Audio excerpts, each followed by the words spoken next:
परम पूज्य श्री साहिब जी, मंगलमय पूजनीय संत समाज,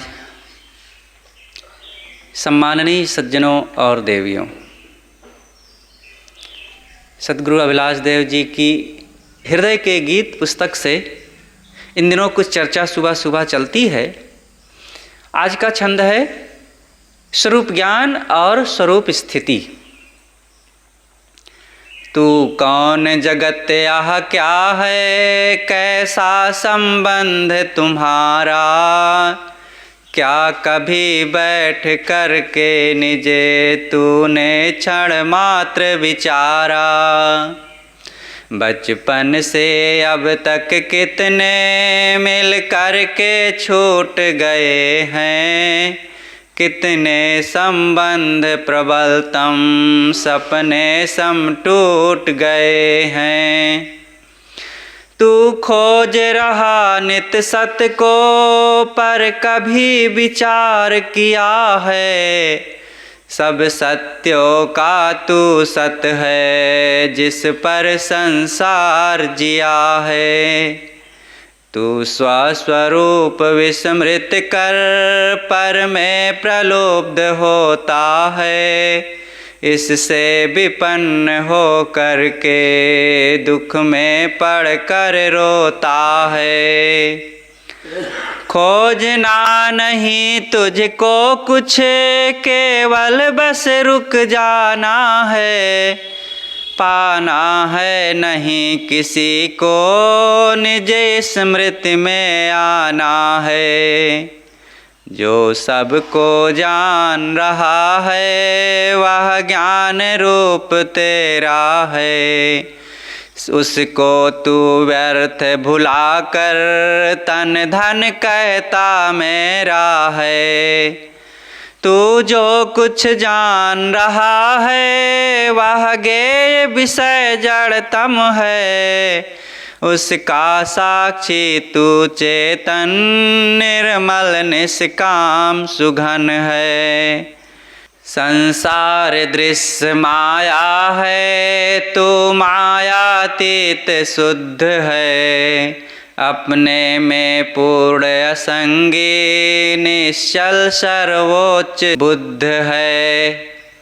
जग के झंझावातों में तुम गिर समय अडिग अचल हो, सारी चीजें झूठी हैं, तू कहीं नहीं चंचल हो। सद्गुरु कबीर ने जग को संदेशा यही दिया है, जो पा जाए अपने को जीवन जग वही जिया है, जो पा जाए अपने को जीवन जग वही जिया है। साधकों को इन समस्त पंक्तियों पर खूब विचार करना चाहिए। अपनी वास्तविकता को जाने बिना सारी साधना बेकार है। चाहे जितना हम बड़ी बड़ी बातें जानते हों, लेकिन अपने स्वरूप से दूर हो करके, उससे अनभिज्ञ हो करके हमारा सारा ज्ञान कहीं रहता है, और हमारे मन की दशा, जो दुखों की हमारे मन में स्थिति बनी हुई है, वो बनी ही रह जाती है। इसलिए पूरी तरह से दुखों को मिटाना है तो अपने स्वरूप का अच्छे से परिचय, बोध, ठहराव, रहनी, समझ और स्थिति अपनाना ही पड़ेगा। स्वरूप ज्ञान और स्वरूप स्थिति का मतलब ही होता है अपने आप को अच्छे से समझ लेना। स्वरूप ज्ञान सामान्य अर्थ में तो स्वरूप स्थिति को ही स्वरूप ज्ञान कहा जाता है, और वो सब एक ही अर्थ का द्योतक है। लेकिन स्वरूप ज्ञान का मतलब स्वरूप के बारे में, आत्मा के बारे में अच्छे से सम्यक जानकारी हो जाना, ये स्वरूप ज्ञान है।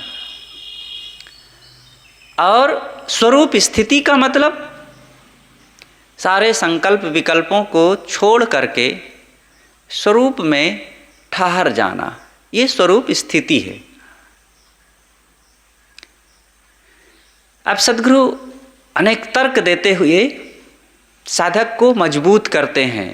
तू कौन, जगत क्या है, कैसा संबंध तुम्हारा, क्या कभी बैठ कर के निज तूने क्षण मात्र विचारा। साधक को सोचना चाहिए कि मैं कौन हूँ, जगत क्या है, जगत का और मेरा संबंध कैसा है, और इस जगत में कब तक मुझे रहना, यहाँ से क्या मिलेगा। ये प्रश्न हैं अनेक। तो तुम कौन हो, अपने आप के बारे में पूछो कि हम कौन हैं। क्या मैं शरीर हूँ, क्या मैं हाथ पैर हूँ, आँख नाक कान पेट पीठ नाक सिर आदि आदि ये शरीर के अंग हूँ। ये तो शरीर है, ये शरीर के अंग मैं नहीं हूँ। तो फिर क्या मैं स्त्री या पुरुष हूँ। ये तो शरीर का लिंग भेद से स्त्री और पुरुष हो गया। तो क्या मैं ब्राह्मण शूद्र वैश्य या क्षत्रिय हूँ। नहीं, ये तो संसार के लोगों ने ऐसी मान्यता दे रखी है यहाँ मनुष्यों में, और ये मान्यता तो महानिरर्थक है। ये ब्राह्मण शूद्र हिंदू और मुसलमान, इन सब से मेरी स्थिति बिल्कुल अलग है। तो फिर मैं क्या हूँ। तो क्या मैं माता या पिता भाई या बंधु हूँ।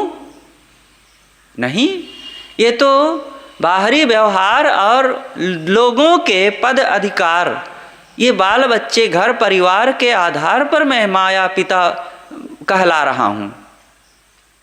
ये शरीर की स्थिति से मेरे स्वरूप में मातृत्व पितृत्व भ्रातृत्व ये सब कुछ नहीं है।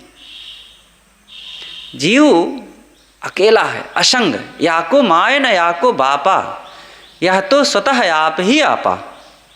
इसके ना कोई माँ है ना बाप है, ये स्वयं अपने आप है। तो फिर मैं क्या हूँ। मैं अविनाशी चेतन आत्मा हूँ, शरीर से अलग हूँ। शरीर बूढ़ा होता है, जवान होता है, पैदा होता है बच्चे के रूप में, शिशु के रूप में। मैं तीनों अवस्थाओं में, शारीरिक और जीवन की जो जागृत स्वप्न सुषुप्ति ये आ रही है, इन सबसे अलग हूँ। जीव बस अविनाशी असंग है। ये कर्मों के अधीन होकर के कर्मों के फल भोग के लिए शरीर में आ गया है। और शरीर में आ गया तो जहाँ आया उस जगह को, उस क्षेत्र को लोग अमुक गांव शहर कहने लग गए। जिसके द्वारा आया उन नर नारियों को माँ और बाप कहने लग गए। जिस माने हुए जाति गोत्र में आया तो उसके आधार पर लोग ब्राह्मण शूद्र कहने लग गए, हिंदू मुसलमान कहने लग गए। जिस शरीर में आया लिंग भेद से स्त्री या पुरुष कहने लग गए। वो कहने बाहर से लोग सब लग गए, लेकिन मैं तो कुछ और हूं। मैं अपने आप को पहचानूं, मेरी वास्तविक स्थिति क्या है, मैं मूल रूप में क्या हूं। मूल चीज को जाने, मूल बात पकड़ो, बाकी से क्या काम है। मूल गहे ते काम है, तय मत भरम भुलाओ। मन शायर मनसा लहरी, बहे कतहु मत जाओ। मूल को, अपने स्वरूप को पहचानो, तब काम बनेगा। तय मत भरम भुलाओ, ये भरम में भूलो भटको मत। ये तमाम पद अधिकार जाति गोत्र धन ऐश्वर्य शरीर की नाना स्थितियाँ संयोग वियोग प्राणी पदार्थ, ये सब व्यर्थ की चीज़ें हैं, मेरे स्वरूप से बहुत दूर की चीज़ें हैं। और इन्हीं में हम भ्रमित होकर के अपने आप को भूल जाते हैं। मन के चक्कर में पड़ करके और इच्छाओं कामनाओं के उस प्रवाह में पड़ करके भूलो भटको नहीं। बहे कतहूँ मत जाओ। साहब देहाती भी कितना बढ़िया बोल देते हैं और बहुत स्पष्ट होता है। ये सब इच्छाओं, कामनाओं, मान्यताओं में बह करके कहीं भटको मत। तो मैं कौन हूँ? मैं अविनाशी चेतन आत्मा हूँ। स्वामी शंकराचार्य ने कहा है, अस्ति कश्चित् स्वयं नित्यम अहम प्रत्यय लंबनः अवस्थात्रय साक्षी सन पंचकोश विलक्षणः। अस्ति कश्चित् स्वयं नित्यम अहम प्रत्यय लंबनः। अहम प्रत्यय जो मैं का आधार है, लंबनः आधार, वो क्या है? अस्ति कश्चित्, कोई एक सत्ता है जो नित्य है, नित्यम। अहम प्रत्यय मैं का आधार है वही, और वो स्वयं है, वो स्वयं है। आत्मा किसी के होने से नहीं है। जैसे कि मेरी छाया, शरीर की जो छाया बनती है शरीर के आधार से है। छाया शरीर होते हुए भी वो छाया तब तक नहीं बनेगी जब तक सूर्य का प्रकाश नहीं होगा। सूर्य का प्रकाश तो हो लेकिन शरीर ना हो या कोई वो आधार ना हो चीज़ें, तब भी छाया नहीं बनेगी। और सूर्य तो हो, शरीर ना हो तो भी छाया नहीं बनेगी। मतलब ये तीन का संबंध होना जरूरी है छाया बनने के लिए। लेकिन मेरे स्वरूप के होने के लिए कौन सी जरूरत है? और वो स्वयं है, वो नित्य है, स्वयं नित्यम। इसीलिए वो कारण कार्य से परे है। कारण कार्य, कारण गुण पूर्वक कार्य गुणो दृष्टः। संसार में कोई भी चीज है जो वो कारण और कार्य के अंदर है, या तो वो कारण है या तो कार्य है। ये मकान कार्य है।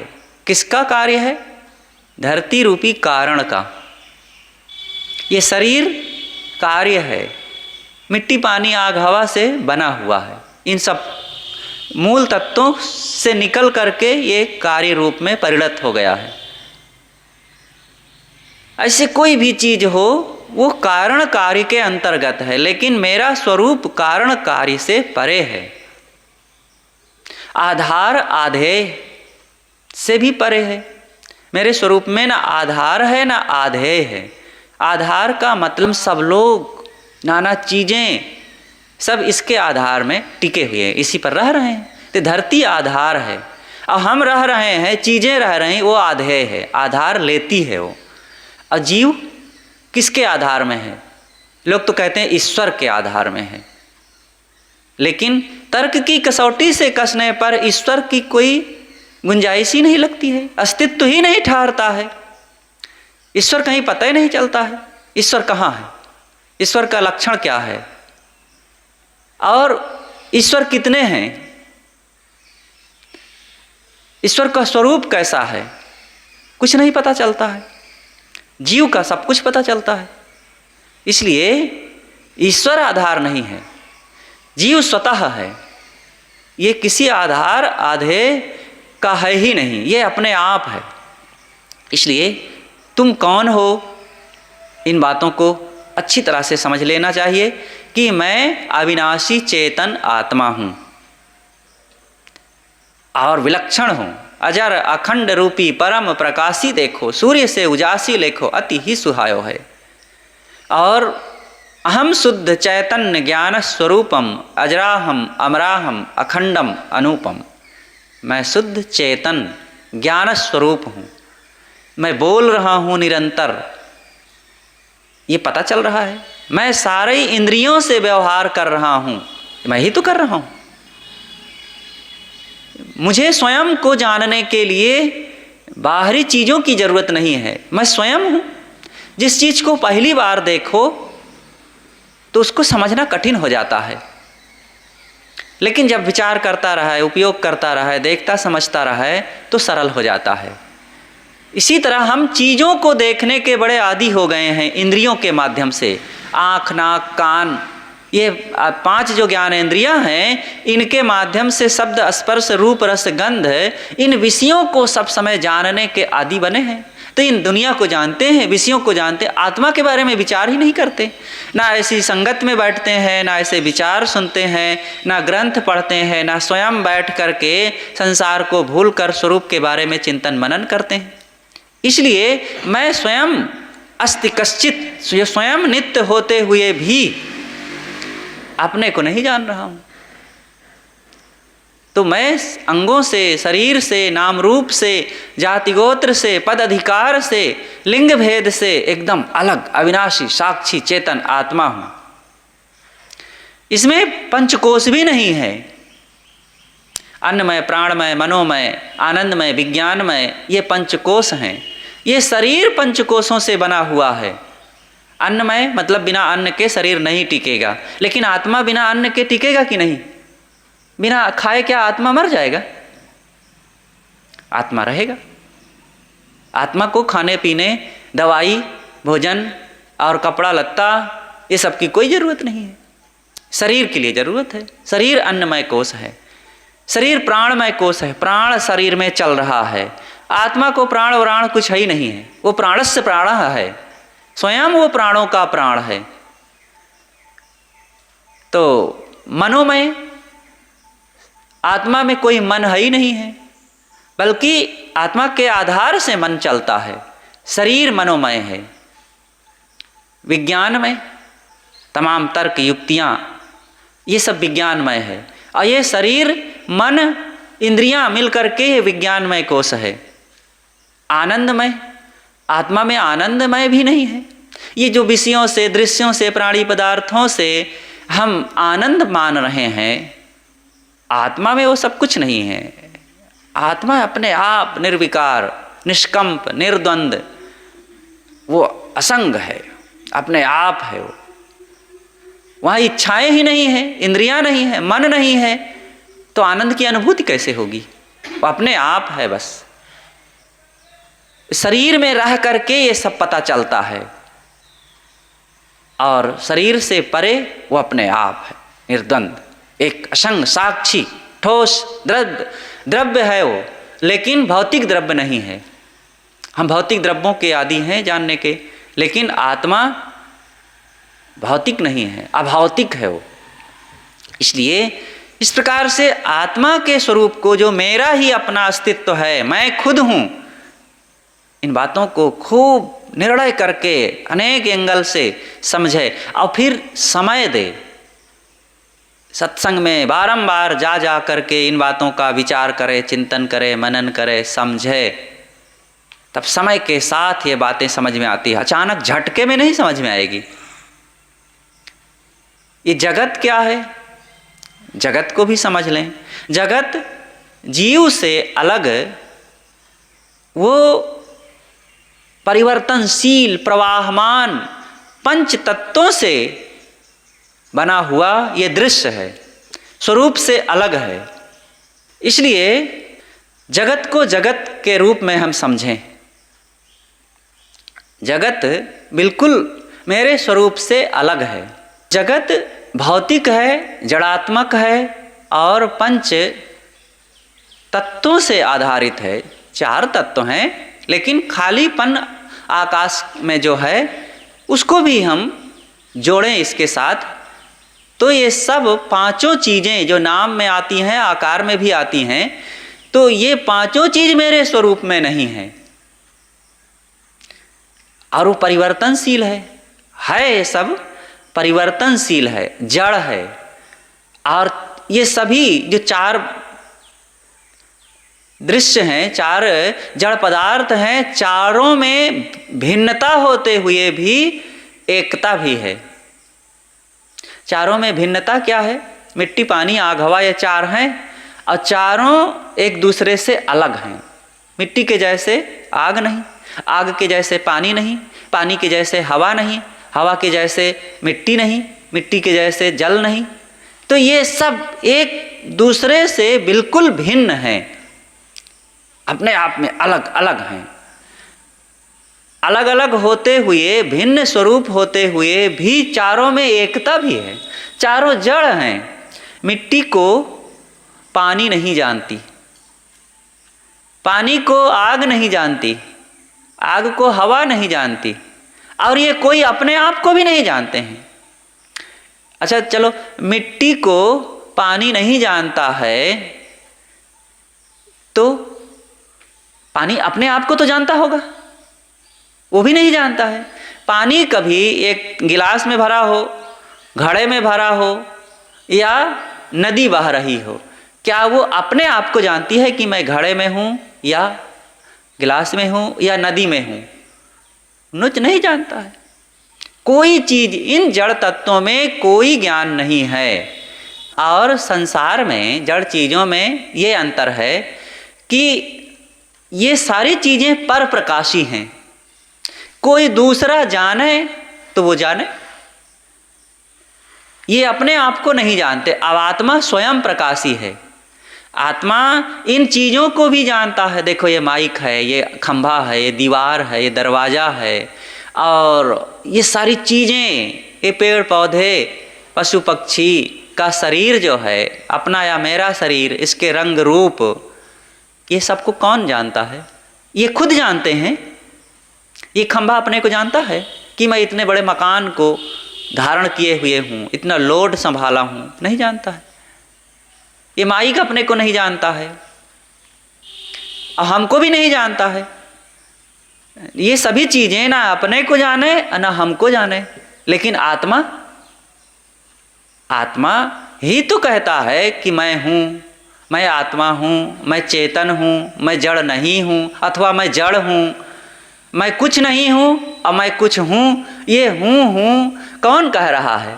ये जानने का ही तो ज्ञान है। कुछ लोग कहते हैं मैं आत्मा नहीं मानता हूँ, तो ये मैं नहीं मानता हूँ यह भी तो एक ज्ञान है, जानना है। तो ये कौन जान रहा है? कौन कहता है कि मैं आत्मा नहीं मानता हूँ? आत्मा ही तो कह रहा है। ऐसा कहता है कि मैं नहीं मानता हूँ तो इसका मतलब है कि वो मान रहा है, वो है। और कहता है कि मैं आत्मा हूँ, तो ये तो अपने अस्तित्व का बोध करा ही रहा है कहता है तो भी अस्तित्व का बोध कराता है, मैं नहीं हूँ तो भी अस्तित्व का बोध ही करा रहा है। जैसे मैंने केशव को पुकारा और केशव बोला और कहता है कि मैं नहीं हूँ, मैं नहीं हूँ, है तभी तो कह रहा है मैं नहीं हूँ, और कहता है मैं यहाँ हूँ, तो वो है तभी कहता है मैं यहाँ हूँ। दोनों में अगर वो बोल रहा है तो इसका मतलब है वो है। लेकिन मेरे बगल में ही एक कुर्सी रखी है और मैं कुर्सी को खोज रहा हूँ और पुकारूँ कुर्सी को, अब मेरे बगल में ही कुर्सी रखी हो तो क्या कहेगी कि मैं यहाँ हूँ या मैंने यहाँ नहीं हूँ? क्योंकि उसमें ज्ञान नहीं है, वो जड़ है। तो जड़ और चेतन में यही अंतर है। जो बोलने वाली चीज़ें हैं, चीज़ मतलब जो चेतन है, जो शरीर में बोलने वाले प्राणी हैं वो तो बोल देंगे, और जो नहीं बोलने वाले हैं वो हमारी बात को ना समझने से बोल तो नहीं पाएंगे, लेकिन वे अपनी उपस्थिति का कुछ लक्षण तो व्यक्त कर रहे हैं। एक मेढक, एक मक्खी, एक छिपकली, एक मच्छर, वो बोल तो नहीं रहे हैं लेकिन अपने अस्तित्व का बोध करा रहे हैं। इसलिए चेतन और जड़ में बहुत अंतर है। हम जड़ को जड़ समझें, और ये जड़ वनस्पतियाँ हैं, इनको जड़ समझ करके इनका उपयोग करें, खाएं संभाल कर, संयम से, स्वास्थ्य को, शरीर को, अनुकूलता को ध्यान में रखते हुए। लेकिन कुछ लोग कहते हैं कि इन वनस्पतियों में भी जीव है। वनस्पतियों में जीव नहीं है। अगर जीव है तो हम मूली, गाजर और फल फूल, परवर, सब्जी और तमाम चीज़ें खा रहे हैं, दातून कर रहे हैं, तो हम मानो हिंसा कर रहे हैं।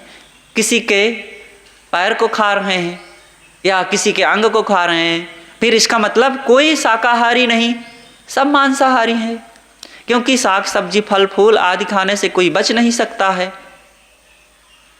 और फिर यहाँ ये भी कहा जाता है शाकाहारी और मांसाहारी दोनों अलग अलग है।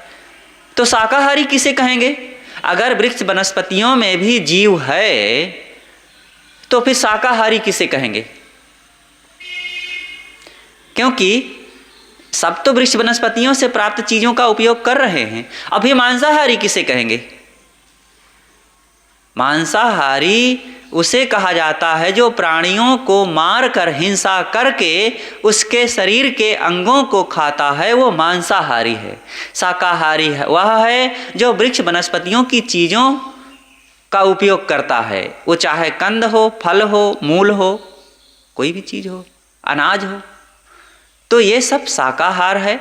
और शाकाहारी समस्त चीज़ों में जीव नहीं होता है, वो तत्वों के संयोग से बढ़ते हैं। मिट्टी, पानी, आग, हवा में वो शक्ति है, वो किसी चीज़ को फुलाती है, किसी चीज़ को सुखाती है, किसी चीज़ को बढ़ाती है, किसी चीज़ को फिर नष्ट करती है, फिर तैयार करती है। ये तत्वों के अपने गुण हैं। इसीलिए तत्वों के षटभेद को जानना बहुत जरूरी है। हम जड़ तत्वों को भी नहीं समझ पाते हैं, इसीलिए जड़ को चेतन, चेतन को जड़, अथवा इधर उधर घालमेल करके हम तत्वबोध से रहित बने रहते हैं। इसलिए जगत क्या है इस बात को समझें। अब इस प्रसंग को पूरा करना है, इसलिए इन विषयों पर ज़्यादा चर्चा नहीं करनी है। इसके लिए अलग ही समय की जरूरत है कि जड़ और चेतन का निर्णय जब किया जाए तो कैसा संबंध, जड़ और चेतन का मेरा संबंध कैसे है। शरीर जड़ है, मैं इसमें चेतन रह रहा हूँ, तो इसका संबंध मान्यता और वासना के कारण है। वासना बस मेरा संबंध है इस संसार से और जड़ से। जो तमाम चीज़ों से संबंध कर रहा हूँ मान्यता से, और मैंने मान रखा है। और अब शरीर में होने से अब वो ज़रूरतें लग रही है, और शरीर में मैं वासना के कारण आया हूँ। इसलिए मेरा संबंध इन तमाम जड़ चीज़ों से है, मान्यता से है। क्या कभी बैठ करके तूने क्षण मात्र विचारा, क्या एक क्षण के लिए भी हमने विचार किया कि मैं कौन हूँ, जगत क्या है, इस संसार की चीज़ों से मेरा क्या संबंध है। बचपन से अब तक कितने मिल करके छूट गए हैं। विचार करके देखो कि बचपन से अब तक के न जाने कितने प्राणी और पदार्थ, अनुकूलता और प्रतिकूलता, दृश्य आए और छूट गए। मेरा बचपना छूट गया, जवानी छूट गई, बचपना में मिले हुए मित्रगण और वो उपयोग की गई चीज़ें, वो घर द्वार, वो खेत बाड़ी और वो सहपाठी लोग, वो सब छूट गए। जवानी के दृश्य छूट गए, सब छूटते चले जा रहे हैं। कितने संबंध प्रबलतम सपने सम टूट गए हैं। जिन संबंधों में बड़ी प्रगाढ़ता थी और जिनके बिना हम रह नहीं पाए थे, और जिनके लिए हम रात दिन उनकी यादों में, उनकी स्मृतियों में खोए रहते हैं, वो आज एकदम हल्के हो गए, वे छूट रहे हैं, बिछुड़ गए हैं। अब वो बिल्कुल सामान्य लगने लगे। उन दिनों वो हमारे लिए कितना अभिन्न थे, जिनके बिना हम रह नहीं पाते थे।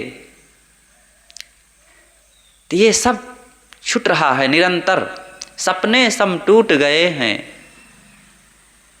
तू खोज रहा नित्य सत्य को, पर कभी विचार किया है। सत्य को हम खोज रहे हैं। सत्य क्या है? पूछने वाला ही सत्य है। कौन पूछ रहा है कि मैं कौन हूँ, जगत क्या है, ये क्या है, वो क्या है? इन तमाम जो प्रश्न उठ रहे हैं वो क्या है, कहाँ से उठ रहा है? वो मेरे अंदर से। मैं ही प्रश्नों को उठाने वाला हूँ। इसलिए कितने संबंध प्रबलतम सपने सम टूट गए हैं। तू खोज रहा नित्य सत्य को, सत्य को हम बाहर खोज रहे हैं। मैं ही सत्य हूँ, आत्मा ही सत्य है। सब सत्यों का तू सत्य है, जिस पर संसार जिया है। संसार के सभी प्राणी और पदार्थ किस मूल धन के आधार पर जीवित हैं?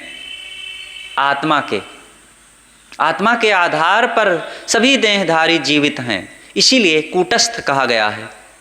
निहाई जिसे कहते हैं, निहाई का मतलब वो लोहा जो एक ठोस बहुत वजनदार, इतना बड़ा कम से कम होता है, और उसी पर रख करके हंसिया, खुरपा, छुरी, चाकू, सारे औजार गरम करके रख कर हथौड़ा से घन से खूब कुटाई होती है। तो कूटस्थ, सारी कुटाई का आधार वो निहाई है। और जिसको कूटते हैं उसमें तो धार आ जाती है, उसका आकार बदल जाता है, लेकिन निहाई वो ठोस ज्यों का त्यों है।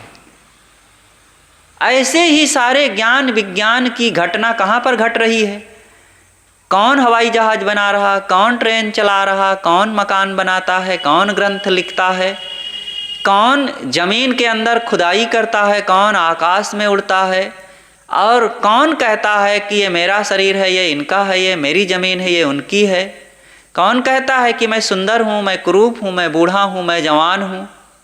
ये सब तमाम जो ज्ञान विज्ञान की बातें, विवाद कलह की बातें, राग द्वेष की बातें, ज्ञान और साधना की बातें, ये कौन कहता है?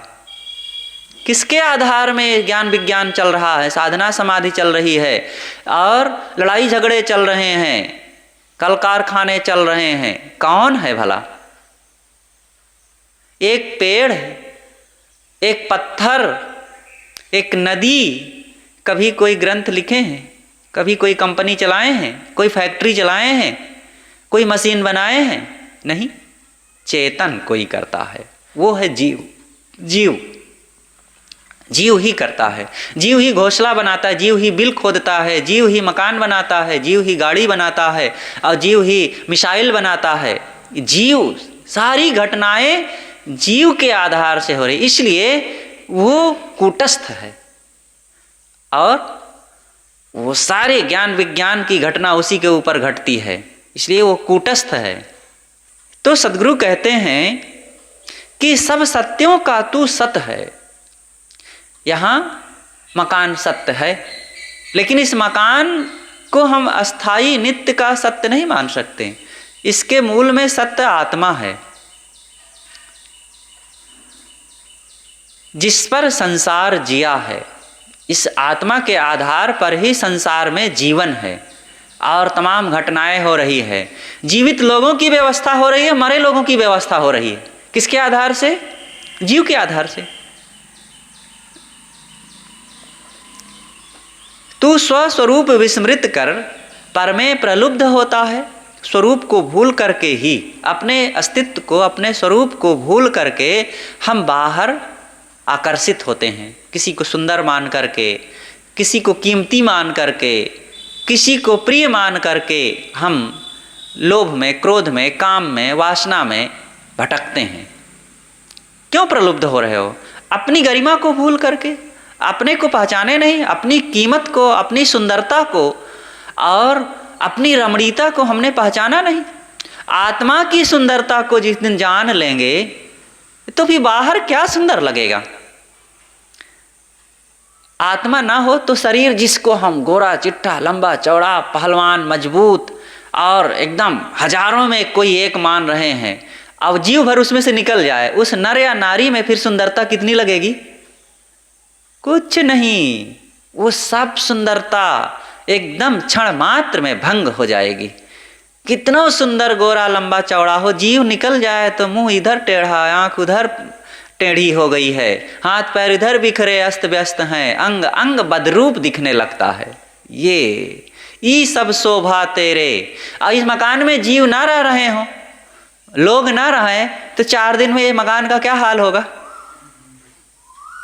अपने आप ही गिरने पड़ने भी लगेगा जल्दी से। तो हर जगह जीव के कारण से ही शोभा है। खोजना नहीं तुझको कुछ, केवल बस रुक जाना है। तो जो सत्यों का सत्य है, आधारों का आधार है, और जो स्वयं प्रत्यक्ष आत्मस्वरूप है, उसको खोजना नहीं है, केवल बस रुक जाना है। हम सत्य को, आत्मा को, भगवान को और परम आनंद तथा सुख को खोज रहे हैं बाहर। कहाँ खोज के पाएंगे? कहाँ सुख मिलेगा? मैं यहाँ हूँ और मेरा सुख प्रयागराज में होगा, मेरा सुख हरिद्वार में होगा, वहाँ मिलेगा। ये तो वैसे ही है जैसे एक महिला ने कहा, वो जेल में बंद कर दी गई थी, तो एक मियाँ जी मोहित हो गए, या अल्लाह सुभान तेरी कुदरत, कितनी खूबसूरत औरत है ये। तो औरत कहती, अरे मियाँ जी अभी आप मेरी सुंदरता को कहाँ देखे हैं, मेरी असली सुंदरता तो घर में रखी हुई है, उसको आप देखेंगे तब जानेंगे। तो सोचो किसी की सुंदरता अलग होती है क्या? जैसे वो मियाँ जी सोचे कि अच्छा तो वो वाली सुंदरता दिखाओ, अब वो मूर्ख अलग से उसकी सुंदरता को देखना चाहता था। ऐसे हम सब लोग उस मियाँ की भांति हैं, अपने सुख को मानते हैं कि हरिद्वार में जाएंगे तो वहाँ सुख मिल जाएगा, प्रयागराज जाएंगे, केदारनाथ जाएंगे, मंदिर में जाएंगे, मस्जिद में जाएंगे, अमुक जगह जाएंगे तब मेरा सुख मिल जाएगा। अरे जहाँ जहाँ जाते हो आपका सुख आपके साथ है जाता है, आप क्योंकि आपके पास में ही है, आप ही हो, बस याद करो, याद करो। जैसे वो महंत जी थे, उनकी घड़ी खो गई थी तो बहुत खोज रहे थे, बहुत खोजने के बाद भी नहीं मिली और थक करके अंगड़ाई लिए, तो ऊपर हाथ करके अंगड़ाई लिए तो हाथ की कुर्ता की बाहीं नीचे सरकी, तो लोगों ने कहा अरे महंत जी घड़ी तो आपके हाथ में ही है। हाथ में घड़ी और खोज रहे हैं, घंटा 2 घंटा से परेशान थे, और हाथ में जब याद आया देखे तब अरे तो हाथ में ही घड़ी है। चश्मा आंख में लगा है और चश्मा को खोज रहे हैं जगह जगह, टेबल पर, कुर्सी पर, घर में, बिस्तर पर, बरामदे में, सब जगह चश्मा को खोज रहे हैं और चश्मा आंख में लगा है। तो किसी ने कहा कि चश्मा तो पहने हैं, अरे तो चश्मा तो पहना ही हूँ। ऐसे ही हम स्वयं जो हैं उसी को बाहर खोज रहे हैं, खोजने वाले को ही खोज रहा है व्यक्ति। रवि खोजन रवि ही चले, शशि खोजन शशि जाए, प्यास जलागी जलई को क्यों कर तृषा बुझाए। गोस्वामी जी का वचन है, रवि खोजन रवि ही चले, रवि को रवि खोजने चला, सूरज को सूरज खोजे और चंद्रमा को चंद्रमा खोजे तो कहाँ मिलेगा। अब पानी ही प्यासा हो जाए तो कौन उसकी प्यास को बुझाएगा। ऐसे ही ये आत्मा स्वयं को खोज रहा है बाहर, खोजो नहीं, समझो। पाना नहीं है उसको, बस याद करना है, समझ लेना है। जो सबको जान रहा है वह ज्ञान रूप तेरा है। हम सबको जान रहे हैं तो वो ज्ञान का स्वरूप मैं ही हूँ। अपने को पहचानूं, मैं ना रहूं तो सबको कौन जानेगा। जमीन कितनी कीमती है, ये फर्श कितनी अच्छी है, और ये लोग कौन कौन हैं, ये सबको कौन जान रहा है। मैं ही तो जान रहा हूं। अपने को जाने, उसको तू व्यर्थ भुलाकर तन धन कहता मेरा है। जो खोजने वाला है उसी को व्यर्थ समझकर, उसी को भूल करके मैंने तन तथा धन को अपना स्वरूप मान लिया। तन मैं नहीं हूँ, धन मैं नहीं हूँ, तन मेरा भी नहीं है, धन मेरा भी नहीं है। ये तन 4 दिन का व्यवहार करने के लिए प्रारब्धवश मिल गया है, मेरे कर्मों के प्रारब्ध से ये तन मिल गया है, तो तन का उपयोग कर लूँ। जैसे मैं किसी मेहमानी में जाऊँ, रिश्तेदारी में जाऊँ, तो वो घर मेरा थोड़े है, लेकिन 1 दिन 2 दिन के लिए आया हूँ तो उस घर में रह लूँ कायदे से, मर्यादा से।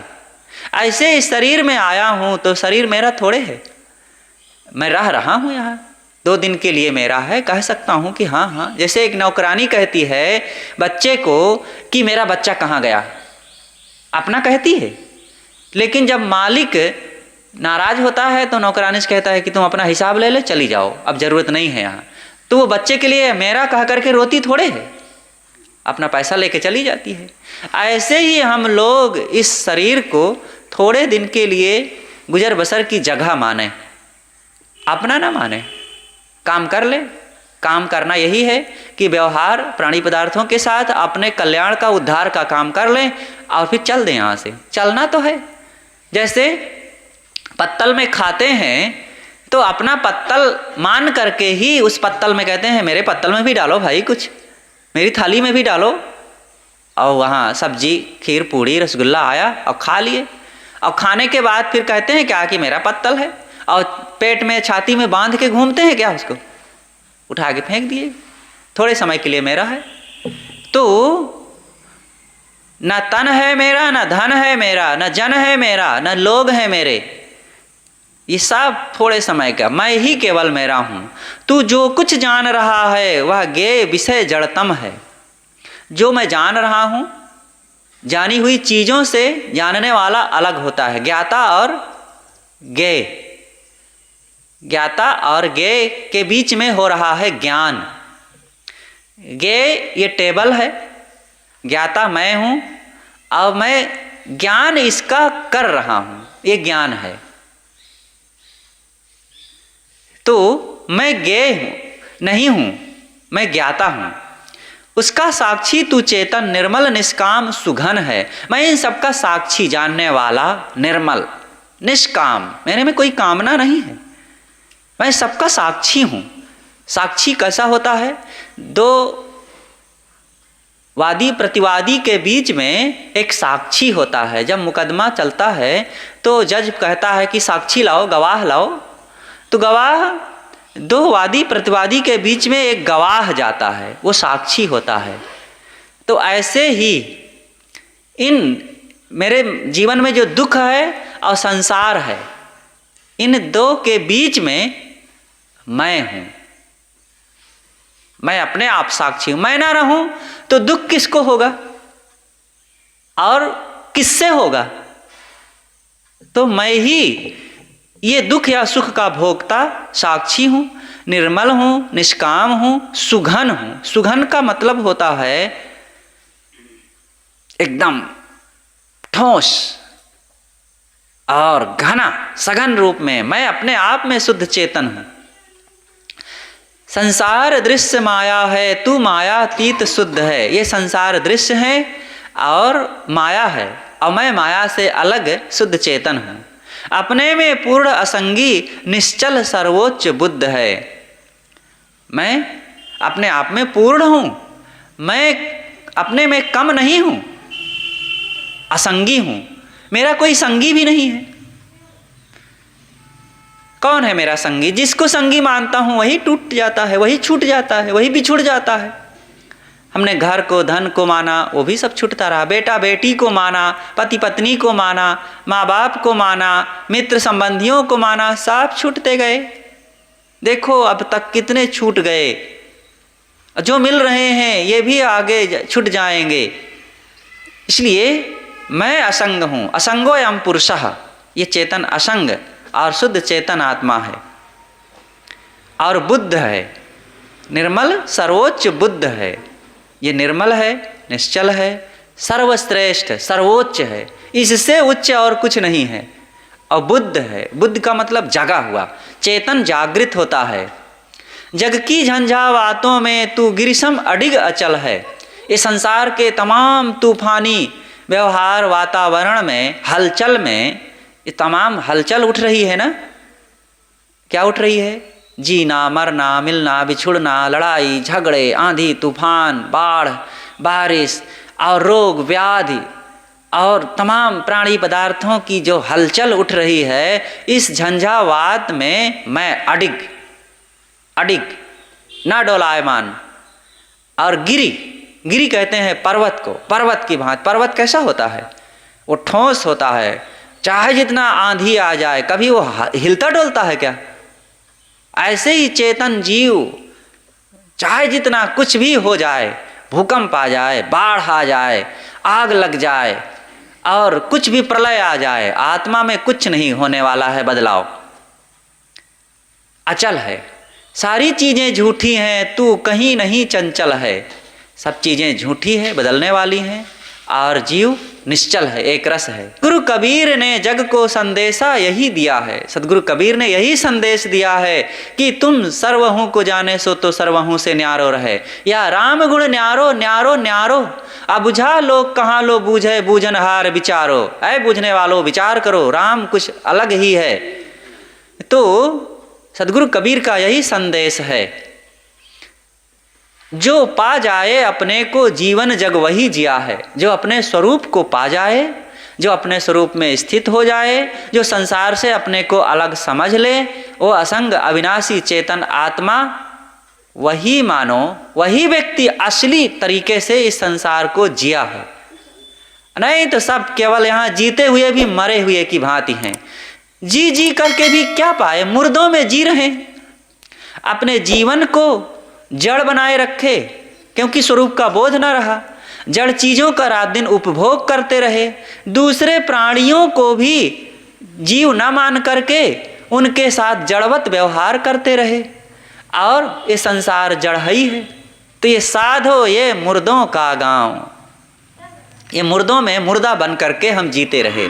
सचमुच जीवन उसी ने जिया है जिसने स्वरूप को पहचाना, स्वरूप में ठहरा और स्वरूप की स्थिति प्राप्त करके अपने आप को जीवन मुक्त और विदेह मुक्त बनाया। वही सच्चे अर्थों में जीवन को जिया और जीवन को समझा।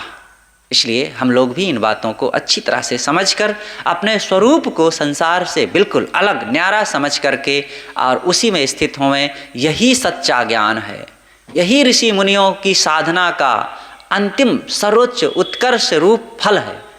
इसलिए इस लाभ को हम लोग लेने के लिए सतत सावधान होकर के साधना, भक्ति, ज्ञान और बोध की रहनी को अपनाएं। बोलिए सद्गुरुदेव की जय।